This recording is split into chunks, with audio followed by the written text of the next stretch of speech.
निवडणूक आता अंतिम टप्प्यामध्ये पोहोचलेली आहे. विविध मुद्द्यांनी टीका-टिप्पणीनं राजकीय वातावरण चांगलंच ढवळून निघालेलं आहे. अनेक गावामध्ये चौकाचौकामध्ये पारापारावरती राजकारणाच्या गप्पा ह्या रंगलेल्या दिसतात आणि कागल म्हणजे तसं राजकारणाचं विद्यापीठ म्हटलं जातं. आता सध्या आपण आहोत कसबा सांगाव या ठिकाणच्या, आपण महावीरनगर या ठिकाणी आहोत आणि या ठिकाणी जे उमेदवार आहेत त्यांनी गावं त्याच पद्धतीनं गल्ल्या पिंजून काढलेल्या आहेत. सध्या या कसबा सांगावच्या जिल्हा परिषदेच्या मतदारसंघामध्ये सुवर्णा कांबळे या निवडणुकीच्या रिंगणामध्ये आहेत. तर त्यांचे पती रणजित कांबळे यांनी या अगोदर सरपंच पदाची धुरा सांभाळलेली होती. नेमकं आत्ता सध्या त्यांचा प्रचार कोणत्या मुद्द्यांवरती आहे, कशा पद्धतीने चालू आहे, आपण थेट त्यांच्याशी संवाद साधूया. रणजितजी नमस्कार. नमस्कार. गेल्या काही दिवसांपासून ज्या पद्धतीनं तुम्ही गल्लीबोळ पिंजून काढतात आणि प्रत्येक ठिकाणी मतदारांच्याशी संवाद साधत असताना मतदारांच्या मनामध्ये सध्या काय चालू आहे असं तुम्हाला जाणवतं? आदरणीय उपमुख्यमंत्री अजितदादा यांना पहिला श्रद्धांजली वाहून आपण तुमच्याबरोबर संवाद साधतो. काय सांगाल, कुठले मुद्दे सध्या चर्चेमध्ये आहेत असं वाटतं तुम्हाला, किंवा मतदारांच्या मनामध्ये काय चालू आहे? आता मतदारांच्या मनामध्ये विकास कामाचे गंगा हे कसबा सांगावमध्ये 5 वर्षे आपण केलेली आहे सरपंच असताना.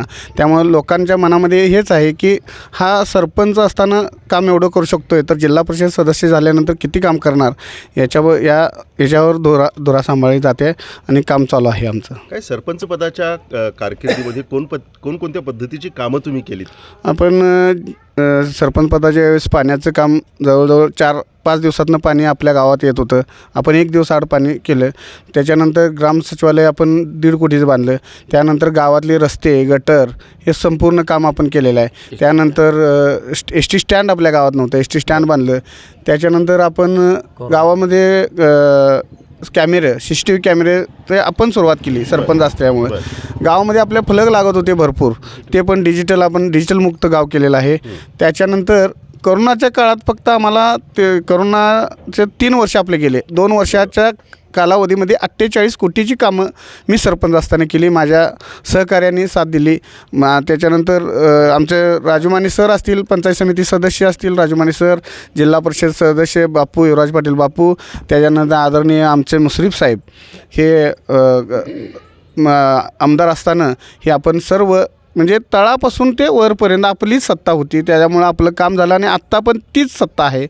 तळापासून वरपर्यंत आपल्याला सत्तेचा फायदा घ्यायसाठी लोकांचा कल आपल्याकडं आहे असं सांगू इच्छितो.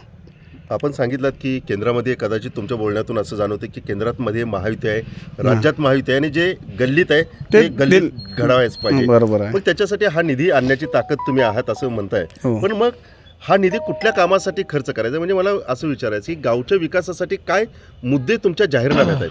आमच्या जाहीरनाम्यात मुद्दे म्हणजे गावातले अंतर्गत आता रोड असतील म्हणा. आता आपल्या गावातील पूर्ण रोड ते झालेले आहेत. आता अंतर्गत शेती म्हणजे मळभाग या ठिकाणी मला अंतर्गत सगळ्या गोष्टी करायच्या आहेत मळभागातून.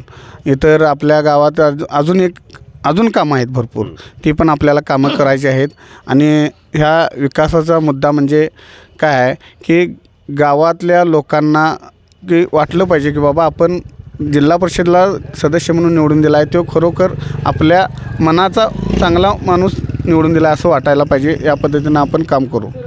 सध्या तुम्हाला काय वाटते की कुठले मुद्दे या म्हणजे प्रत्येक निवडणुकीमध्ये एक असे मुद्दे असतात की त्याच्याभोवती ती निवडणूक फिरत राहते, लोकांना किंवा मतदारांना विचार करायला लागते. यावेळेस कुठला मुद्दा असा आहे की जो फिरत राहील असं वाटतं? आता एक मुद्दा आहे की आमच्या MIDC झालेले आहे. आपल्या तिथं जवळजवळ बऱ्यापैकी लोक कामाला आहेत आणि लोकांना काय वाटतं की आपली आणि पिढी आहे ही तिथं कामाला लागली पाहिजे आणि हा उमेदवार गेला तर तिथं आपली माणसं पण कामावर राहतील. आणि मुद्दा म्हणजे दुसरा एक आमच्या ग्राउंडचा एक आहे, कसबा संघमध्ये ग्राउंडचा एक मुद्दा आहे, ते युवा पिढीला हवा आहे.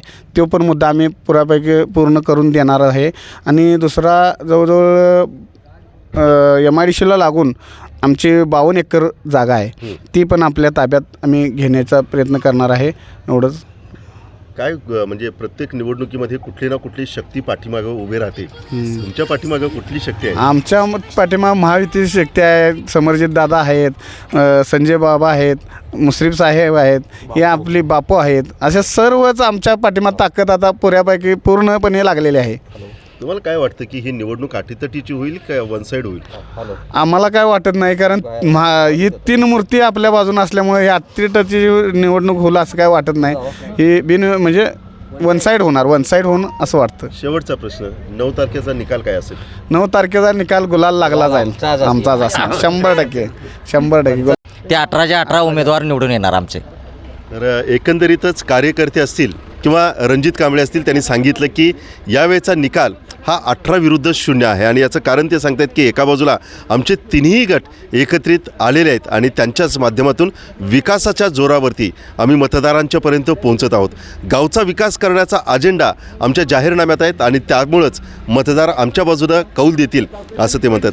येत्या 9 तारखेला कोण गुलाल उधळणार याच्यावरती आपण लक्ष ठेवून आहोत.